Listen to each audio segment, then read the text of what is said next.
Hello, नमस्कार दोस्तों, welcome back to my YouTube channel. आज हम बात करेंगे एक नए अंतर्राष्ट्रीय घटनाक्रम के बारे में, जिसका इम्पैक्ट इंडिया पे होने जा रहा है। दोस्तों, अभी हुआ क्या, चाइनाज़ ने एक नया वीज़ा लॉन्च किया है, जिसका नाम है K1 वीज़ा। ये बिल्कुल उसी के तर्ज पे है, जैसे अमेरिका के अंदर चलता था ना H1 वीज़ा। तो कुछ खबर उसी से रिलेटेड है कि आपको पता होगा, मैंने अपनी पिछली वीडियो में बताया था कि कैसे भारतीयों के लिए अब अमेरिका में जाना टफ हो गया है।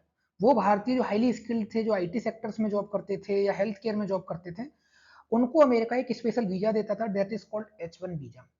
आपको मैंने बताया था उस वीडियो में कि कैसे उसका इम्पैक्ट भारत की इकोनॉमी पे होगा, कैसे इंडिया और यूएस के रिलेशंस पे होगा, वो वहां की इकोनॉमी में कितना कंट्रीब्यूट करे। मैंने सारी जानकारी आपको पिछली वीडियो में दी थी।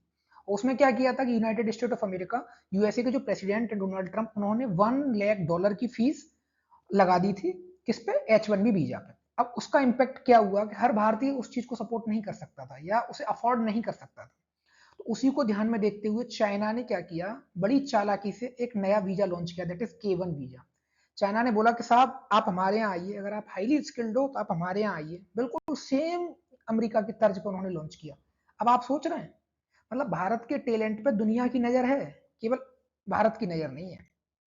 जैसा मैंने आपको पिछली वीडियो में बताया कि अमेरिका ने कैसे, क्या H1 वीजा क्या होता है, उसका क्या इम्पैक्ट होगा इंडियन इकोनॉमी पे, कौन कितने भारतीय, कितने परसेंटेज भारतीय अमेरिका के अंदर H1B वीजा लेते थे। मैंने सारी जानकारी आपको पिछली वीडियो में दी थी। अगर आपको दोबारा से सारी चीज डिटेल्स में जाननी है तो आप मेरे आई बटन पे क्लिक करिए और आप उस वीडियो की लिंक पाएंगे और आप उस पर क्लिक करके आप मेरी वीडियो देख सकते हैं। हाँ, तो दोस्तों अब चर्चा करते हैं K1 वीजा के बारे में। आप पढ़िए headline, amid Trump's H1 visa course, China open door for global talent with K1 visa. US says no foreign worker with H1B move, China say K will be Beijing score. मतलब simple सी बात है कि भारत के talent की दुनिया पर है, चाहे वो जापान हो, यूएई हो, चाइना हो या यूरोपियन यूनियन के देश हो, भारत के टैलेंट की दुनिया पर नजर है, केवल भारत पे नजर नहीं है। भारत के अंदर तो राजनेता आपस में कुत्ता बिल्ली की लड़ाई लड़ते रहेंगे और यहाँ इस टैलेंट को नहीं रोक पाएंगे। अगर आप सोच के देखिए, जिस 1980 के दशक तक भारत और चाइना की जीडीपी बराबर हुआ करती थी, अगर आज हम चाइना से इतना पीछे हैं तो क्यों पीछे, आप सोच सकते हैं। वहीं चाइना का जो विजन है दोस्तों, डेवलप्ड बनने का 2035 और इंडिया का 2047 है, कुछ नहीं इंडिया पे, लेकिन विजन 2047 है साहब, हम डेवलप्ड इकोनॉमी बनेंगे। जबकि टेक्नोलॉजी के फील्ड में देखो, जहां चाइना के पास अपना खुद का टिकटॉक है, अपने खुद के सोशल मीडिया एप्लीकेशन हैं, तो अब सोचिए चाइना ने वही एक और खेला किया कि भाई एआई जैसी फील्ड के अंदर हाईली स्किल्ड जो वर्कर्स हैं, उनको अपने यहाँ लुभाने के लिए उन्होंने एक नया वीजा लॉन्च किया, जिसका नाम है के वीजा या K1 वीजा। उसमें वही सारी चीजें दी हुई हैं कि अगर आप साइंस, टेक्नोलॉजी, इंजीनियरिंग, मैथमेटिक्स के स्टूडेंट हैं तो आप उनके यहाँ जाइए, इनोवेशन करिए, हाईली स्किल्ड आप जाइए चाइना के अंदर, उतना ही पे मिलेगा जितना वहां मिलता था आपको, और आप चाइना के लिए काम करिए। सोचिए कितनी, मतलब आश्चर्य की बात है कि भारतीय टैलेंट भारत के टॉप इंस्टीट्यूट से पढ़ता है, IIT, IIM, NIT, triple ITs, बहुत सारे इंस्टीट्यूट्स हैं, मेडिकल इंस्टीट्यूट्स हैं, लाइक मैं एग्जांपल लूँ एम्स या अदर, यहाँ से पढ़ता है और फिर अमेरिका के अंदर जॉब करता है, यूरोप के अंदर जॉब करता है या यूएई अदर कंट्रीज में जॉब करता है। लेकिन भारत में उसके लिए इतना स्कोप नहीं है, स्कोप है भी तो उसके लिए इतना पैसा नहीं है या फिर इतनी फैसिलिटीज नहीं है या इतना एनवायरमेंट नहीं है जिससे वहां यहाँ रिसर्च कर सके। तो कितनी दुर्भाग्य की बात है। लेकिन फिर भी भारत सरकार ने अभी तक कोई कदम नहीं उठाया, सिर्फ इतना किया है कि भाई जो टैलेंट जाना चाहता है जल्दी से जल्दी आप चले जाइए। सोच के देखिए कितनी बड़ी बात है कि आप इस टैलेंट को लुभाने के लिए कोई कदम नहीं उठा रहे हो और बाकी के दुनिया के देश कर रहे हैं। भारत सरकार नींद में है, आराम से। मेरी बात कड़वी जरूर है, क्यों, क्योंकि मैं अपने देश से प्यार करता हूं। मैं नहीं चाहता कि हमारे भारतीय किसी और देश में जाके किसी और देश के लिए इनोवेशन करें, किसी और देश के लिए आर्टिफिशियल इंटेलिजेंस जैसे मॉडल्स बनाए। सोचिए ये सब भारतीय टैलेंट है, अमेरिका की कंपनीज में सीईओ बने हुए हैं। चाहे आप ये देखिए, परप्लेक्सिटी के फाउंडर हैं ये आप जानते हैं। गूगल के सीईओ कौन है, सुंदर पिचाई। माइक्रोसॉफ्ट के सीईओ सत्य नडेला।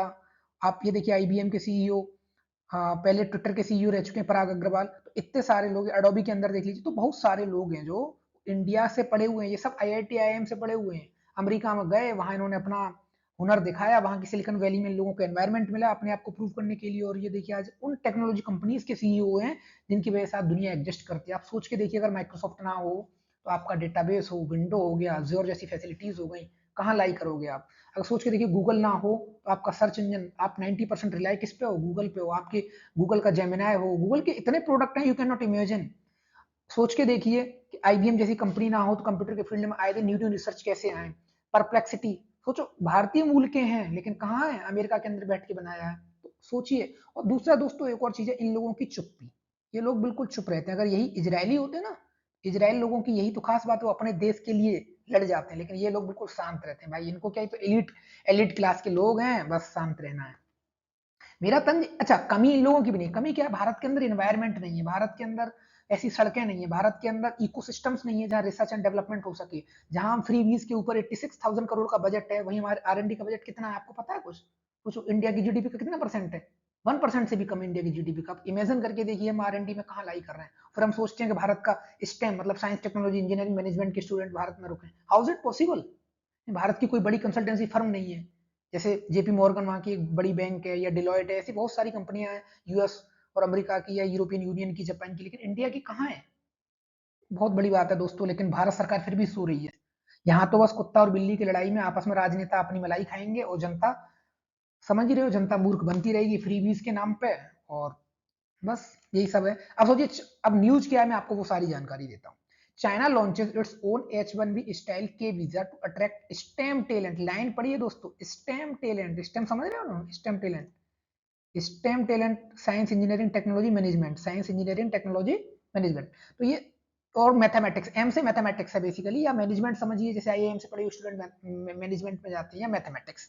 तो उन सब स्टूडेंट को लुभाने के लिए चाइना ने एक नया वीजा लॉन्च किया, दैट इज कॉल्ड के वीजा। उन्होंने बोला कि आप हमारे यहाँ आइए, जबकि चाइना क्या पहले से भी 12 वीजा हैं, ये इसका एक नया टाइप है, 13वां वीजा। अब सोचिए, भारत सरकार ने अभी तक कोई कदम नहीं उठाया, लेकिन चाइना ने कितनी जल्दी कदम लिया है कि 1 अक्टूबर से हम वीजा देना शुरू कर देंगे। कितनी बड़ी खबर है दोस्तों। इन्होंने बोला भाई साहब ने, आइए, वेलकम है चाइना में, आइए। तो देखिए पढ़िए, China state council announce a big change its migration rule by launching the new K visa which will effect from October 1। सोचिए, मतलब भारत के टैलेंट की कद्र चाइना करना चाहता है, यूएई चाहता है, जापान चाहता है, लेकिन इंडिया की सरकार सो रही है। सोचिए, फिर हम कहते हैं कि हम एआई के अंदर हमारा खुद का कोई सोशल मीडिया एप्लीकेशन तक नहीं है, हमारा खुद का, इमेजिन करिए, हमारा खुद का एक एलएलएम मॉडल नहीं है, हमारी 140 करोड़ की आबादी है, हम किस बात की उस आबादी का फायदा उठाएं? क्या आबादी? हु कैन अप्लाई फॉर के वीजा? मैं कुछ इसकी कंडीशंस बताता हूं दोस्तों। इसके लिए अप्लाई करने के लिए आपके पास ग्रेजुएट होना चाहिए, आप स्टेम में, स्टेम मतलब science, technology, engineering and mathematics, who have earned at least bachelor's degree from the recognized institute or the research institutions. China's K visa come at the moment when thousands of the talented professionals may look for the new opportunity outside America. सोचिए, कितनी बड़ी बात है। ये सब भारत के अंदर रह रहे हैं कि वहां रिसर्च कर रहे हैं, बड़ी बड़ी चीजें बना रहे हैं, लेकिन इंडिया के अंदर इसकी कोई कदर नहीं है। अब आप कहेंगे साहब, इंडिया में भी तो ये लोग काम कर सकते हैं, ऐसे क्या और लोग नहीं रह रहे हैं इंडिया में? मैं बताऊंगा अभी आगे क्या हुआ। H1 वीजा फी, आपको पता है कि H1 वीजा की फी जैसे ही अमेरिका ने बढ़ाया, चाइना की नजर थी उसके ऊपर। ये हेडलाइंस आप पढ़िए। अब सोचिए, इन सब की, मतलब जो भारत का टैलेंट उसकी कदर यूएई करना चाहता है, चाइना चाहता है, लेकिन इंडिया नहीं चाहता है। अब अच्छा देखते हैं, सबसे ज्यादा जो डिग्री या सबसे ज्यादा मास्टर्स और सबसे ज्यादा बैचलर्स कौन से दो कंट्री करते हैं? देखिए, सबसे पहले है चाइना। चाइना में लगभग हर साल 40%, 42% लोग ऐसे हैं जो ग्रेजुएट होते हैं। उसके बाद फिर उसको फॉलो करता है इंडिया। एशिया के अंदर बात कर रहा हूँ, चाइना और इंडिया, दो सबसे बड़ी आबादी वाले देश, दो सबसे बड़े एशिया के देश, जिनकी टैलेंट की बात करें तो दुनिया में, मतलब कैसे बोलूं इस चीज को, दुनिया के अंदर महारत हासिल है। ऐसे ही चाइना के लोग हैं कोडिंग के अंदर। यदि आप टेक्निकल बैकग्राउंड तो आप जानते होंगे, कोड फोर्सेस जैसे प्लेटफॉर्म हो गए जहां लोग अपनी कोडिंग की प्रैक्टिस, आप देखिए चाइनीज लोग हमेशा टॉप 10 में रहते हैं, उसके बाद फिर इंडियन के लोग हैं। तो कितनी बड़ी बात है, लेकिन इसकी कद्र इंडिया में नहीं है। इंडिया की सरकार कोई कदम नहीं उठा रही है, जबकि इसका कदम उठाना चाहिए। मेरा मानना यह है, क्योंकि भारत के लिए इनोवेशन करे तो शायद हम भी आने वाले समय में एआई जैसे फील्ड के अंदर अपने आप को स्थापित कर पाए। देखिए, मैंने आपको बताया top countries by number of STEM, हर साल स्टेम ग्रेजुएट सबसे ज्यादा चाइना से होते हैं, दूसरे नंबर पे इंडिया से होते हैं। 3.57 मिलियन चाइना से, देन फिर इंडिया से 2.55 मिलियन। एशिया के अंदर आप इमेजिन करके देखिए, सबसे ज्यादा कहां से टैलेंट आ रहा है? चाइना, दूसरा इंडिया।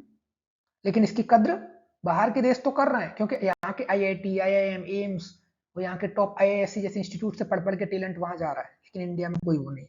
अब ये देखिए, भारत की कुछ बड़ी कंपनियां जैसे फ्रैक्चर, डेटा साइंस एआई की फील्ड में फ्रैक्चर बहुत बड़ी कंपनी है, लगभग $3 बिलियन की इसकी वो है। फिर फोन पे, फ्लिपकार्ट, फ्लिपकार्ट वैसे इंडिया की नहीं है, इंडिया की थी लेकिन अब वॉलमार्ट ने खरीद ली है, तो बताइए। अब ड्रीम 11 तो शायद डाउन ही है, जब से भारत सरकार ने गेमिंग पे वो लगाया है प्रतिबंध, ड्रीम 11 डाउन ही है। तो ये सब कंपनियां, वहीं अगर हम चाइना की बात करें, चाइना इनोवेशन रिसर्च पे काम कर रहा है। चाइना के हथियार देखिए, चाइना की एआई मिलिट्री इक्विपमेंट देखिए, चाइना के लेजर इक्विपमेंट देखिए, चाइना के अंदर आर्टिफिशियल इंटेलिजेंस बेस्ड एंकर्स देखिए, चाइना के अंदर facial recognition, highly advance facial recognition systems देखिए। तो कितना बड़ा इंपैक्ट है चाइना के अंदर। नेक्स्ट हम बात करते हैं, देखो अब आप कहते हो भाई इंडिया में नहीं रुके, एक खबर आपको पता है, एक भारत का स्टार्टअप जिसका नाम था ब्लैक बक, जिसकी शायद वैल्यूएशन लगभग 10,000 करोड़ के आसपास थी, उसे अपना ऑफिस हटाना पड़ा बेंगलुरु में। जानते हो क्यों? क्योंकि भारत की सड़क सड़क खराब के चलते, मतलब जो सड़कें थी, जो रास्ता था, वो इतना टूटा फूटा था कि उनका कहना था भाई 1.5 से 2 घंटे तो आने जाने में लग जाता है। अब बताइए, जब आपके देश के पास मूलभूत इंफ्रास्ट्रक्चर ना हो, आपके देश के पास डेवलप रिसर्च एंड डेवलपमेंट के लिए इकोसिस्टम्स ना हो, तो यहाँ टैलेंट रुकेगा क्यों? सोचिए, ब्लैक बक जैसे स्टार्टअप्स को अपना ऑफिस अगर शिफ्ट करना पड़ सकता है, आप सोच के देखिए। वहीं भारत का फ्रीबीज का आप बजट देखिए, मतलब क्या ही बोले इस चीज को।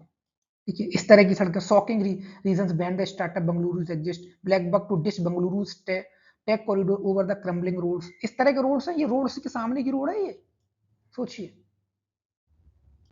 देखिए ये सब टैलेंट था भारत का, मैं ऑलरेडी बता चुका हूँ। ये कुछ भारतीय मूल के सीईओ हैं जो भारत से पढ़े हैं, लेकिन वहां की बड़ी बड़ी टॉप कंपनीज के अंदर स्थापित हैं।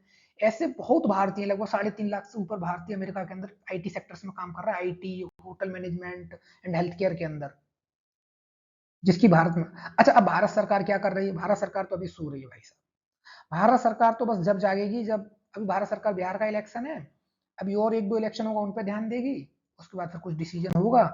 मोदी जी आराम से, अभी तो देख ही रहे हैं क्या होगा वीजा का, जब तक एशिया या फिर चाइना जैसे देश या यूएई जैसे देश भारत के टैलेंट को लुभा लेंगे, तब फिर भारत सरकार डिसीजन लेगी। आपका इस पर पूरा क्या व्यूज है दोस्तों, आप कमेंट में मुझे जरूर बताएं। वीडियो अच्छा लगा हो तो शेयर करें, सब्सक्राइब करें, दोस्तों के साथ शेयर जरूर करें चैनल को।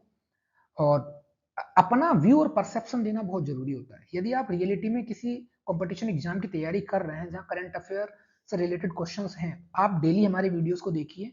हम डेली जियो पॉलिटिक्स और करंट अफेयर से रिलेटेड ही वीडियोस लाते हैं, और आपका परसेप्शन मैटर करता है। आपने वीडियो देखी, न्यूज समझी, अब अपना परसेप्शन बताइए कि इंडिया की इकोनॉमी पे इसका क्या इंपैक्ट होगा, इंडिया चाइना रिलेशन पे इसका क्या इंपैक्ट होगा। तो ये आपके लिए बहुत बड़ा परसेप्शन इंपैक्ट करता है। ओके, थैंक यू, आज के लिए बस इतना ही।